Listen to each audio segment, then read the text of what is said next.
hecho insólito ha acontecido en el Instituto Vélez Evans del Grau de Gandía la pasada tarde del día 27 de marzo. Con motivo de la revisión de los sistemas de refrigeración, unos técnicos se disponían a subir a la azotea. Al llegar, se encontraron con restos humanos, por lo que avisaron inmediatamente a la dirección del centro, así como a las autoridades. Me encuentro en las azoteas del Vélez Evans donde se encontraron los restos humanos. Detrás de mí podéis ver a los servicios de la Policía Científica analizando la zona. Todo apunta por los emblemas del uniforme que se trataba de un militar de la brigada paracaidista.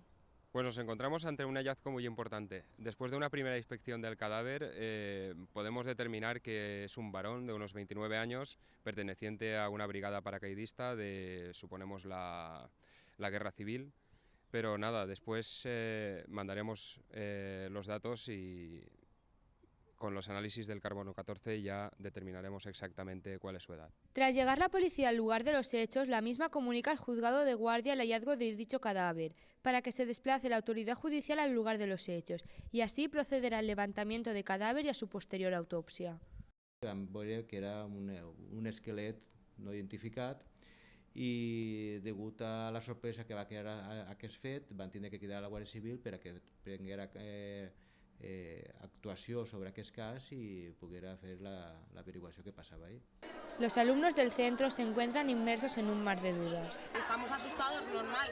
No sabemos de dónde ha salido, cuánto tiempo lleva ni nada. Y claro, no nos dejan pasar y queremos saber lo que pasa, pero es que no sé, es un poco